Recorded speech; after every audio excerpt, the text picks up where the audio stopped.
جن دعاؤں کی سفارش نم آنکھیں کر دیں اللہ ان پر قبولیت کی مہر لگا دیتا ہے۔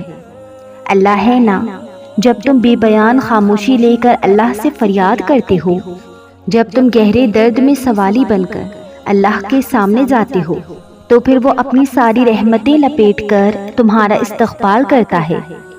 یہ فرش والے جانتے نہیں وہ عرش والا دل کے کتنے قریب ہے۔ سنو وہ اللہ ہے، کسی بھی وقت معجزے بیچ سکتا ہے۔ جب ہاتھ دعا کے لیے اٹھاؤ تو یہ بات یاد رکھو کہ جس سے دعا مانگ رہے ہو وہ کن کا مالک ہے۔ جب دعا مانگ رہے ہو تو یہ ذہن میں رکھنا کہ وہ المجیب ہے، یعنی دعا کو قبول کرنے والا۔ مقدر لکھنے والے کے پاس مقدر بدلنے کی بھی طاقت ہے۔ اللہ کو پسند ہے ٹوٹے ہوئے دل کو جوڑنا، دل نہ چاہتے ہوئے بھی معاف کرنا، کسی کی گناہ پر پردہ ڈالنا۔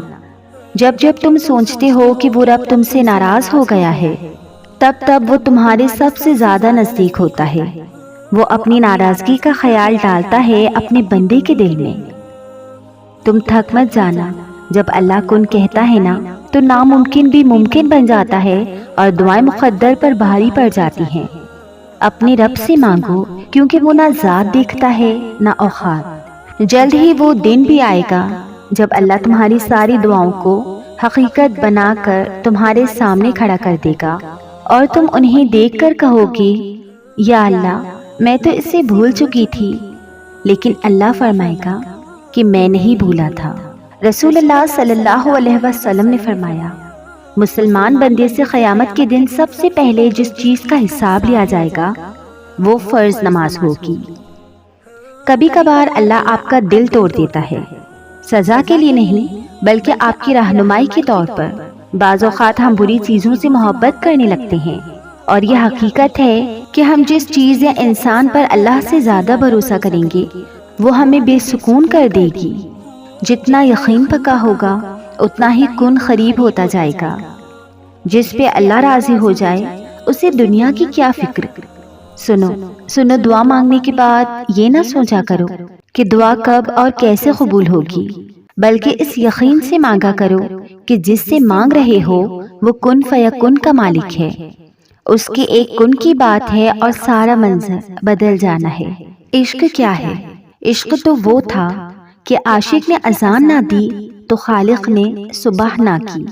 میں ہی کیوں، ہر بات میں میں ہی، ایسے حالات میں کیوں مجھے ہی آزماتا ہے اللہ ہر وقت، کیوں میں ہی بس روتا ہوں۔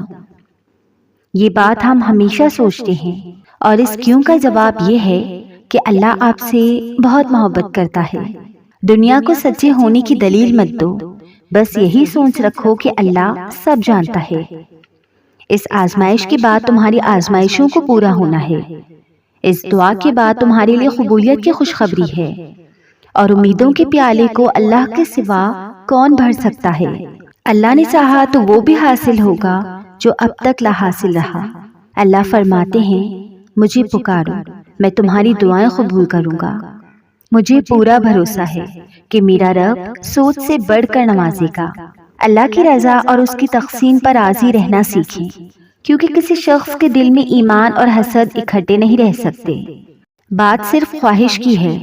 زندگی سے خواہش کی شدت نکال دیں تو پھر کوئی نقصان، کوئی بے سکونی باقی نہیں رہتی۔ بس دلوں پر مہر نہیں لگنی چاہیے، کہ جن کے دلوں پر اللہ مہر لگا دیتا ہے وہ کچھ کہنے سننے کے قابل نہیں رہتے۔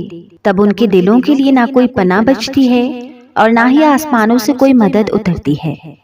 آپ ابھی اپنی زندگی کے جن حالات میں بھی ہیں، اللہ آپ کو ان حالات تک لے آیا ہے۔ کبھی بھی یہ نہ سوچے کہ یہ حالات کیوں آئے۔ یہ سب پلان تھا ہمارے رب کا۔ یہ جو ہو رہا ہے یہ ایسے ہی ہونا تھا۔ یہ اوپر آسمان پر بہت پہلے ہی لکھا جا چکا تھا، لیکن مشکلات جتنی بھی آئیں ہم نے ان کے آگے مجبور نہیں ہونا، بلکہ ان کو مجبور کرنا ہے کہ وہ بدل جائیں۔ سنو، اگر اللہ نے تمہیں دین کے لیے چنا ہے تو کبھی خود کو دنیا کی نظر سے نہ دیکھنا، بلکہ اپنے رب کی نظر سے دیکھنا۔ وہ تم سے محبت کرتا ہے، اسی لیے تو اس نے تمہیں دین کے لیے چنا ہے۔ جانتے ہو مجھے اللہ سے محبت کیوں ہے؟ کیونکہ میں گنہگار ہوں اور وہ پھر بھی مجھے دینے سے نہیں تھکتا۔ میں تھوڑا سا رو لوں وہ میرے آنسو ضائع نہیں ہونے دیتا، وہ قبول کر لیتا ہے۔ میں جتنا بڑا گناہ کر لوں وہ میری معافی پر مجھے معاف کر دیتا ہے، اور میں نے صرف اور صرف اللہ کو ہی اپنا پایا ہے۔ سنو اگر تمہیں سجدے کی توفیق مل رہی ہے تو اس بات کو معمولی ہرگز نہ سمجھنا، کیونکہ سجدے میں آپ کا سر ایسے ہی نہیں چلا جاتا، بلکہ سجدے کے لیے آپ کو چنا جاتا ہے۔ اللہ تعالیٰ آپ کو منتخب کرتا ہے اپنی عبادت کے لیے۔ یہ اللہ تعالیٰ کی طرف سے خاص قبولیت ہوتی ہے، اور یہ توفیق ان کو ہی نصیب ہوتی ہے جن کو اللہ تعالیٰ دینا چاہتا ہے۔ اس لیے مسکرائیں اور الحمدللہ کہیں کہ دونوں جہانوں کے رب نے آپ کو چنا ہے۔ جب تم روتے ہو تو اللہ کے سوا کسی کو ان آنسوؤں کی قدر نہیں ہوتی۔ کبھی دعا اور صبر ہی واحد حل ہوتا ہے۔ کوشش کے بعد بھی تم کچھ نہیں کر پاتے۔ جب تمہیں ساری چیزیں بکھری ہوئی دکھائی دیتی ہیں جنہیں تم نے خود کو توڑ کر سمیٹا تھا، جب تم روتے ہو تو کوئی سنتا نہیں، جانتے ہو تمہیں اللہ اتنا بے بس کیوں کر دیتا ہے؟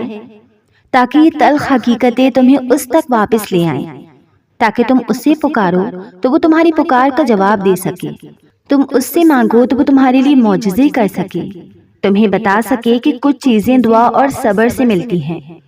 تم نے بس خاموشی سے اس کے کن کا انتظار کرنا ہے، کیونکہ اس کا فیصلہ ہمارے لیے کبھی غلط نہیں ہو سکتا۔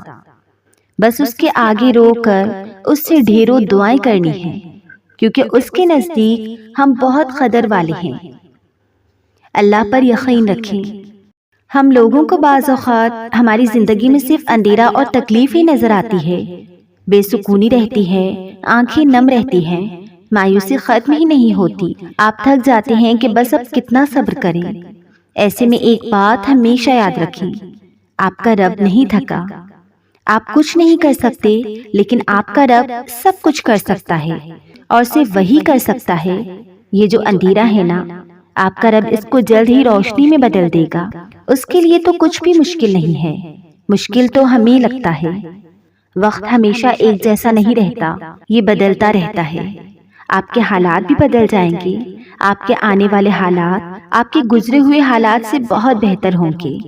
یہ بات ہمیشہ یاد رکھیں، آپ کے رب نے نہ تو آپ کو چھوڑا ہے اور نہ آپ سے ناراض ہوا ہے۔ مشکلات تو زندگی کا حصہ ہوتے ہیں، لیکن اہم کیا ہے، ہماری زندگی میں مشکل معاملات اور مشکل حالات آئیں گے، یہ ختم نہیں ہوں گے، لیکن کیا آپ کو معلوم ہے کہ یہ مشکلیں ہمیں اللہ کے قریب کرنے آتی ہیں؟ جب آپ زخمی دل کے ساتھ اللہ کو پکارتے ہیں تو وہ آپ کی پکار زیادہ غور سے سنتا ہے۔ وہ دیکھتا ہے میرا بندہ آج دنیا والوں سے تھک کر میرے پاس آیا ہے، آج اس کو کوئی مایوسی نہیں ہوگی۔ جب انسان اللہ کے ہر فیصلے پر یقین رکھنے لگتا ہے تو اس کو مشکلات کے حل ملنے لگتے ہیں۔ کبھی کوئی اشارہ مل جاتا ہے تو کبھی قرآن کی آیت آپ کو اس طرح راستہ بتاتی ہے کہ آپ خود حیران رہ جاتے ہیں۔ اگر اللہ کچھ محرومیوں کو ہماری ذات کا حصہ بناتا ہے تو بہت سی رحمتوں سے بھی ہمیں نوازتا ہے۔ اگر وہ کوئی داستان ادھوری چھوڑتا ہے تو بہت سے قصوں کو ان کے پرسکون اختتام پر بھی لاتا ہے۔ زندگی اسی کا نام ہے، کچھ مل گیا اور کسی کو کھو دیا۔ جو صبر نہیں کرتے وہ ہمیشہ بے چینی میں مبتلا رہتے ہیں، اور جو صبر کر لیتے ہیں اللہ انہیں اپنی چاہت میں سکون دے دیتا ہے۔ تو پھر کیوں ظلم کرتے ہو خود پر؟ اس کی چاہت کو اول رکھو گے تو وہ تمہارا ہر اختتام پرسکون بنا دے گا۔ تم واقف نہیں شاید، تمہارا رب سب کچھ کر سکتا ہے۔ ہم تب اللہ سے رجوع کرتے ہیں جب دنیا ہمیں رد کر چکی ہوتی ہے۔ تمام دروازوں سے دھتکارے جانے کے بعد ہم اللہ کے در پر دستک دیتے ہیں۔ اللہ ہمیشہ ہمارا سیکنڈ آپشن کیوں ہوتا ہے؟ ہماری اولین ترجیح ہمیشہ دنیا ہوتی ہے، اور حیرت کی بات یہ ہے کہ ہم اس پر ذرا بھی شرمندہ نہیں ہوتے۔ ہمیں لگتا ہے کہ ترتیب کے رد و بدل سے کوئی فرق نہیں پڑتا۔ کتنی بڑی بھول ہے۔ ترتیب ہی تو اصل شے ہے۔ ہمیں اللہ کو ہمیشہ اول رکھنا چاہیے تاکہ ہماری دنیا بھی سنور جائے اور آخرت بھی۔ جن دعاؤں کو مانگنے کی اللہ نے تمہیں لگن لگائی ہے اس میں کوئی تو رضا ہے اس کی۔ جس دعا کو تمہارے دل کا حصہ بنایا ہے وہ اگر نہ چاہے تو تم کیسے چاہ سکتے ہو؟ تمہاری ہر دعا اس نے کن کہنے کے لیے بنائی ہے۔ وہ کن کہے گا اور فیکن ہو جائے گا۔ دور ہو جائے گی یہ مایوسی بھی جو مشکل حالات کے باعث تم نے اپنے دل کے اندر بٹھائی ہے۔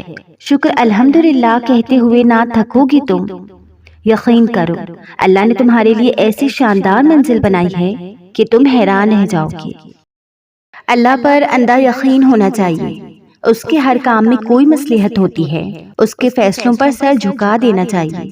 جب یقین کامل ہوتا ہے تو راستے کھلنے لگتے ہیں، وہاں پھر معجزات ہونے لگتے ہیں۔ جو اللہ پر یقین رکھتا ہے تو اللہ اس کو توڑتا نہیں ہے، اس پر پختہ یقین رکھنے والوں کو بہت نوازتا ہے۔ جو وہ کرتا ہے اس کے پیچھے کوئی بہتری ہوتی ہے، بھلے وہ ہمارے مزاج کے خلاف ہی کیوں نہ ہو، بھلے وہ ہماری توقعات کے برعکس ہی کیوں نہ ہو۔ صبر اور شکر کرتے رہنا ہی کامیابی ہے۔ پتہ نہیں کیوں ہمت ہار کر بیٹھ جاتے ہو۔ دعائیں مانگو، یقین مانو تمہاری دعائیں رد نہیں ہوں گی۔ صبر کرو، تمہارا صبر ضائع نہیں جائے گا، تمہاری چاہت تمہیں لوٹا دی جائے گی۔ اللہ تم سے بہت پیار کرتا ہے تو کیسے تمہاری خوشی کو ادھورا چھوڑ سکتا ہے؟ بس وہ سب ٹھیک کرنے والا ہے۔ تمہارا یقین کامل جیت جائے گا۔ یہ لوگ جو باتیں کرتے پھرتے ہیں یہ ہار جائیں گے، ان کی باتیں دھری کی دھری رہ جائیں گی۔ جو مایوس کرنے کی کوشش کرتے ہیں، تمہیں گمراہ کرتے ہیں، تمہارے دل میں وہم ڈال رہے ہوتے ہیں، اور تم پھر بھی اللہ پر یقین رکھے ہوئے ہو۔ تمہیں معلوم ہے کہ وہ سچا رب ہے، وہ تمہاری زندگی بدل دے گا، نصیب بدل دے گا۔ وہ اب کر سکتا ہے، وہ سب کرے گا، وہ ہر دعا قبول کرے گا۔ اس سے مانگا کرو اور بس مانگتے رہو۔ اس سے ہمارا مانگنا پسند ہے۔ اس کو بتاؤ کہ تمہیں کیا ضرورت ہے، وہ عطا کرنے والا رب ہے، وہ عطا کرتا ہے۔ وہ کہتا ہے مجھ سے مانگو میں عطا کروں گا، میں ہی دینے والا ہوں۔ میرے پیارے بندو،